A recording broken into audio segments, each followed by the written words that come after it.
Hello and welcome. So today's video is going to be, possibly a little uncomfortable for some people, but I do think it's important to give people an idea of what to expect, because I do get this question sometimes, which is basically, how do you deal with the grief? They're kind of awake and bothering me. But how you deal with the grief, and what do you do when one of your rats passes? So the first half is going to be the practical aspect, and the second half will be about the grieving process. So let's get into it. Do you see her? Can you see her at all? She's very curious as to what I'm doing. She's not usually awake when I'm out here, and she's deaf, so she is probably very confused. Anyway, so the practical aspects. So first of all, when your rat is getting close to passing, what do you do? In all likelihood, provided you aren't against euthanasia, which you shouldn't be against it, you're going to end up having your rat put to sleep. So I can't really guide you too much on how to decide when to do it, because I can say the same things everyone else says, which is if they're not doing normal ratty things, if they're having difficulty foraging, digging, eating, climbing, that kind of stuff. But as someone who's had rats a long time, it's never that easy, because sometimes they have issues in one aspect but are fine in other aspects, and I don't think that quality of life is as black and white as, oh, well, they can't climb, it's time to take them in. So basically for me, it's just a matter of, are they happy? Are they comfortable? And are they struggling? And kind of balancing those three things to keep them in a good quality of life. So for Sailor example, who passed away last week, or who I took her in and had her put to sleep last week. With her, she was still fairly happy, but she was struggling and she was not comfortable. And that was starting to affect her happiness, and it was only going to get worse. I couldn't fix what was making those issues, what was making her struggle and what was making her uncomfortable. I could not fix it. So with her, that is why I decided to let her go before it got so bad that it was just she had no quality of life, because I don't want that. I want their last days to be at least somewhat happy. Once you make that call, you put in a call to your vet and they'll make you an appointment. Because of how they do the euthanasia, you probably won't be allowed to be in the room. Some vets allow it, some don't. I've had vets allow us to be in the room for when they fall asleep, but not for the other half of it. And it just depends on how they do the euthanasia, but most won't let you be in the room, which is unfortunate. I wish I could be there for my rats, but I understand why they don't do it. But after that, they will offer you 3 options for what to do with the remains, which is either to have them cremated and you get the ashes back, to have them cremated and you don't get the ashes back, which would be a communal cremation, which is generally cheaper, and then you can bring their body home, which is obviously free. They just give you the rat back. And if you choose to do that, you can bury them in the backyard. Some people get a really big pot and plant them with some flowers. Or some people do there's a lot of things people do. I've seen people get taxidermy of their rats or their rat skeletons. It's really just up to you what you feel comfortable with doing. I personally do the communal cremation because I do not want the ashes back. The ashes don't mean anything to me personally. So I don't get the ashes back, and I don't bury them in my yard or in a pot or anything, because I don't want a graveyard behind my house. Because I have a lot of rats. It would end up being that way. So what happens if they pass at home? Basically, you have the same options, honestly. Is you can, if you want their ashes, or if you don't want to bury them, you just call your vet, explain what happened, and ask them if you can bring the rat in to be cremated, and they will do so. And you have the same options: group cremation, getting the ashes back, or if they pass at home, you can just obviously bury them. I typically when they pass at home, it used to be I would bury them, but then the graveyard issue cropped up where it's just like I was very aware of my rats when I was moving, because I've had rats in 4 houses now, and in 2 of them I left rats behind basically, and I don't like that. So for me, sorry, I put the tube hammock in here and the boys are finally using it. They have not touched that thing in 2 weeks. It is Baker. Anywho. Yeah, so after that, I decided to just get them all cremated. I haven't had too many since that decision passed away at home. It was just Heidi, who was special circumstances, and I couldn't get her cremated, so we ended up burying her in my friend's backyard. And Riff Raff passed away at home before I could get her in for euthanasia, and I did take her in and have her cremated. Because, again, I don't want the graveyard. But yeah, so those are the practical options for that. The only other thing to cover in this section is people ask sometimes if they should let their existing rats see the body of the one who was passed. And, you know, it's kind of up to you. I personally don't. So the reason people do this is because it lets the living rats know that their companion is no longer with them. That is the theory, anyway. Some people say don't do that because the body's going to smell like the vet and it's not going to make sense to the existing rats. I don't do that because I've had a rat have a panic attack when they found their companion's body, and it was bad. It changed her personality permanently. This was when I was a teenager. I woke up and I could hear her running from the top of the cage to the bottom of the cage and back. And I got up to figure out what was going on, and I found Mooney, who's the one who passed, and Raz, who's the one having a panic attack, was just absolutely terrified, horrified, just in utter panic. And I opened the cage door and she bolted out, and I grabbed her, but I had to like really grab onto her because she was just trying to get away.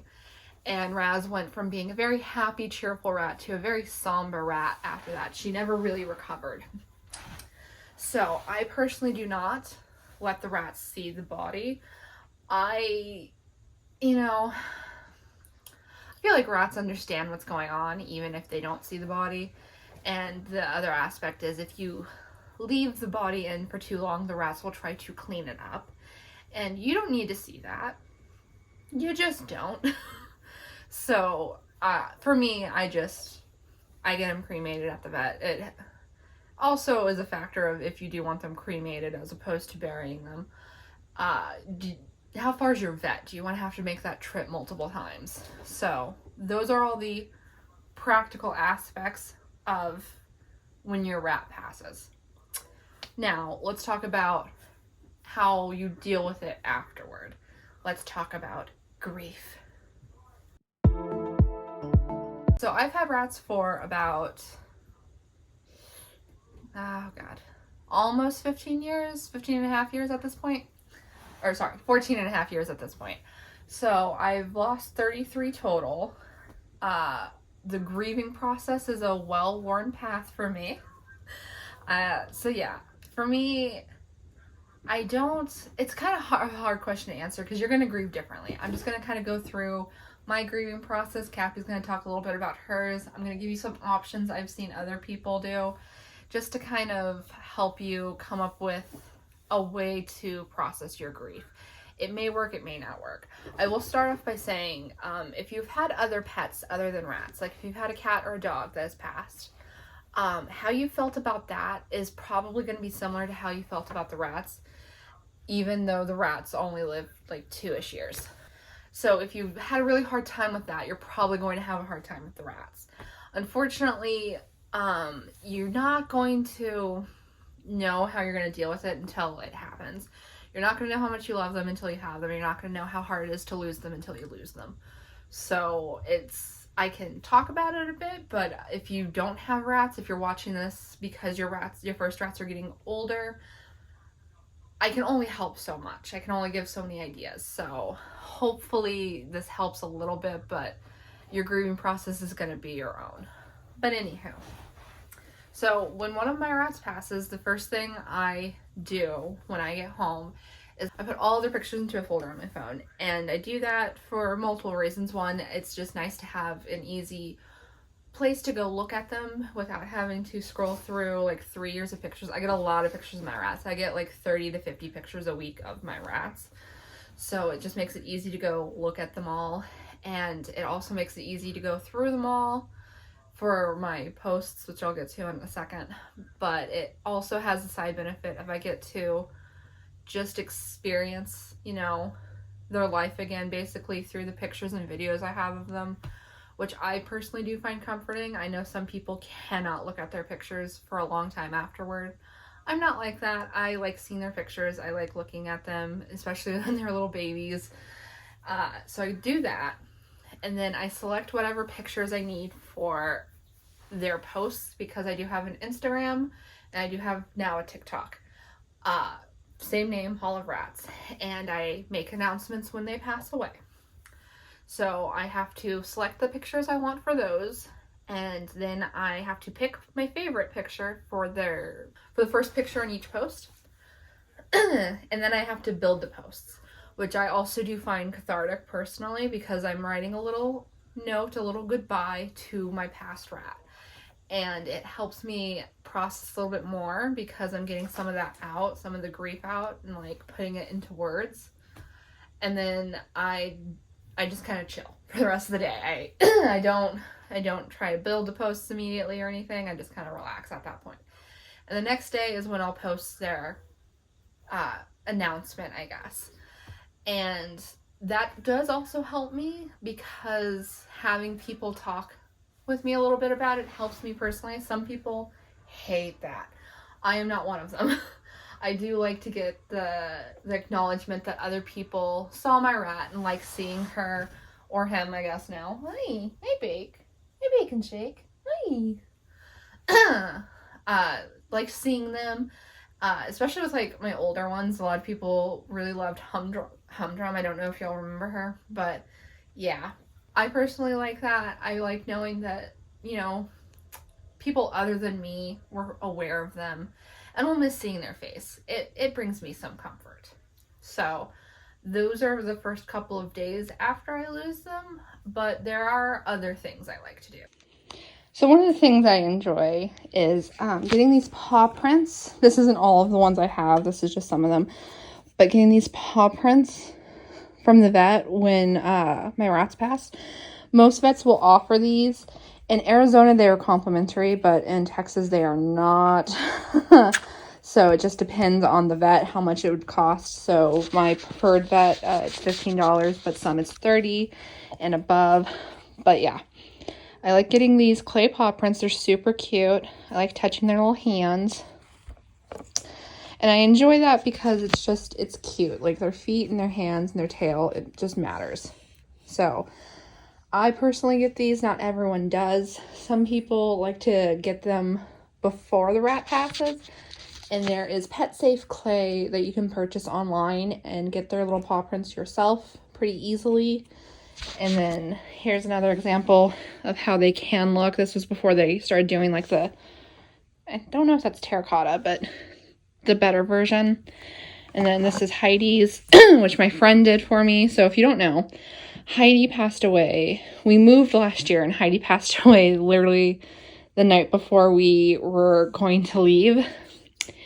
And my friend decided to do her paw print because we ended up having to bury her in my friend's backyard. And she made this little paw print for me because she knew how much it mattered and she had done it with her rats. So she did that for me and sent it to me once it had dried. But yeah, and I'm going to make a memorial shelf for my paw prints pretty soon. I've just got a few more things to work on. Here's Mercy's, which I think looks a little silly because they clearly forgot to do the tail and had to add it afterward. But it's still cute. I like the pattern of the tail. It's like a fingerprint. So that's why I like having those.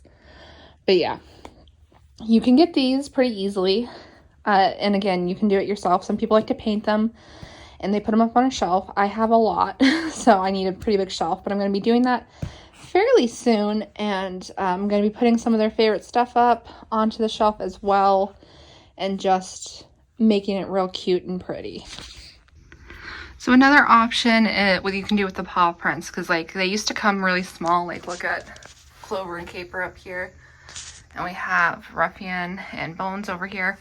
They used to make them real small, and I would do these, or I'd have my friend do these. I'm not artistically inclined, but my friend Kendra is. So she's also the one who did the Heidi paw print. But she did these for me. Like, we have my dog Abby, my dog Nana, 3 of the cats, and then 4 of the rats up here. And she did these just in her home with the paw prints. And I think they came out super cute, which is why I like to keep them hung up. And alternatively, I might not be artistically inclined, but I do know how to use Photoshop a bit. So these are all the rats I don't have paw prints for that passed away. And I just did a little picture with their date of birth-ish around, their approximate date of birth. These are all pet store rats. But yeah, with their approximate date of birth and their date of death. And I just made them super cute and tried my best to kind of represent their vibes with this. Yeah. And finally, if you don't like either of these options, but you still want some kind of art, you can commission art. So this is a piece I did of the Novas, which were Wookie and Humdrum are the ones that were around when I started this channel. But the Novas are a group of rats that were born into Kendra's care because she adopted a pregnant female from a feeder breeder that got too attached. And it was Nova, Luna, and then 11 babies. So I got this done for us when Wookie and Humdrum were kind of getting old, and I knew that they wouldn't all be around for very much longer. So it's all of the babies plus Luna and Nova. I'll do a quick shot right here where you can see who everyone is. But yeah, so this is technically a memorial art piece done by one of my Instagram buddies, Hannah's Rats. And I personally love it so much. Her commissions are gorgeous. I also have this one that she did. And this is of my past group, Button Bright, Pilot, Rook, Rally, Daisy, and Asher. And I just love it so much. The memorial pieces are one of my favorite options.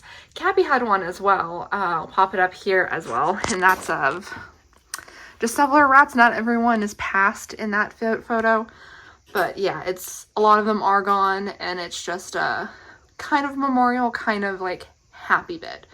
So yeah, those are some of the things that I've done. I'll talk to Cappy and kind of show her grieving process, and then we can discuss other things that you can have done. All right. So you said you don't really know what your grieving process is. Well, do you? Let's talk about it. I don't know. I don't have like rituals. Yeah. Sorry for the lighting, by the way. It's rainy here. It's been raining for a day. It was supposed to rain all day today. And it's not raining now. No. But anyway, so Cappy does like to do some sentimental stuff, so go ahead. Some would say I'm too sentimental. This is actually just a recent thing, so... well, this bit, I'll start with... This one's from my boyfriend. This one's from my wife. So yeah, really I'm not showing those on the very off chance that she sees this. Well, I'll start with this one. I did... this one wasn't a memorial or anything. It was just something I made. Everyone was fine and everyone was... Let's switch so the light actually hits it. Everyone was alive and good. Yeah. At the time. So I just put stuff in here. I like to put some crystals and sand and stuff. And I have fur from Spectre, Lockley, and Grant here. And some bedding from their cage at the time. And a piece of their hammock. And I have fur from Ducky and Dorothy, Sailor, Jinx, and Dax in this one. Those are the cats. Everyone was fine at the time. I just made this because I thought it would be fun. Yeah. And I made this one last night, which was a lot harder for me to make. Yeah. It's not complete. This one is Sailor's Memorial that I made. I put some blue sand in it for her. I crushed up some clove and put it in there because it's my favorite scent. And this is bedding from when she was here. Yeah. Obviously. This is her fur that we clipped. And I got some sand and I put it in there. And I put some seashells in there. And I buried her under some flowers that I think are really pretty. Are you gonna still put some pieces of hammock in there? Or are you Yeah, happy I'm with gonna that? no, I'm gonna top it off with part of her hammock, her Yeah, pink her hammock. favorite hammock. I don't know how much it'll be visible by the time I seal it with wax, but that's not really the point necessarily. No, but yeah. So she did obviously like a little bit of a oceany theme for like the extra decor because her name was Sailor. Yeah, I got a little bit of sand in these two seashells that I had. I think it came out really good. This is the first time seeing it in like actual light. Yeah, did you see it this morning? Yeah, but it was dark. Oh. Yeah, it was hard for me to make. I very carefully placed everything with tweezers. And my hands were shaking the entire time. I'm actually horribly devastated by the loss of Sailor, and I'm not doing good at all. So that's my process. I'm doing terribly. I feel bad all the time. Every time I think about her, I get upset. And I was very upset making this last night. You also keep some of their stuff, though. I do, actually. In my closet. Don't mind my open underwear drawer. But I have a box of hammocks from... every time I lose one, I keep their favorite hammock and I put it aside. So that one on top is Wicket's. Yeah. That, I think, is just their cuddle pouch. Yeah, from my triplets that I had. It's what I got, like, their first really good pictures in and what I would bond with them in. Yeah. I have, like, some hammocks that Wookie liked, and Sailor's hammock is being washed right now, but I'm going to clip a little bit of it, and then I'm going to put it in here. And she has a destroyed hammock from Spectre, because Spectre likes to destroy stuff. She was a chewer. Okay. Well, that's not her fault. But yeah, so that's kind of what Kathy does. I showed you what I do. Some other people, some things I've seen is some people get like memorial stuff off Etsy. I've seen like the realistic stuffed toy. I don't personally like those, but to each their own. Grieve your own way. I've seen like a glass ornament kind of thing that you send the ashes in and they make like a glass ornament with the ashes. Again, not my kind of thing. I'd have enough to pave a driveway if I did that. But yeah, you can do all kinds of memorial stuff on Etsy. And some people like to draw or paint their pet as well. I already talked about like commissioned memorials. But yeah. I'm not a fan of the paw prints for me. That's why I did the jars. Like, I don't know. In some sense, it feels like if I wanted to, I could touch them again, I guess. Because I was putting her fur in there and I could feel her fur. Yeah. But the paw prints, I don't know. They just kind of make me feel worse. But yeah, I understand the paw print thing. I understand if you don't want anything, honestly. I like the paw prints because it is just like that's kind of how I feel about the paw prints, honestly. It's because like I can put my little finger on their hand. It's like they're holding my hand again. So that's my thought process on the paw prints. But yeah, this was a sad-ish video, so I don't know if I should say I hope you enjoyed it. Yeah, if you enjoyed it, there's something wrong with you, probably. But I guess I'll say I hope this helped you in some way. If you wish, you can give us a like, all the fun stuff that you can do down below. And I'll see you in the next one. Goodbye.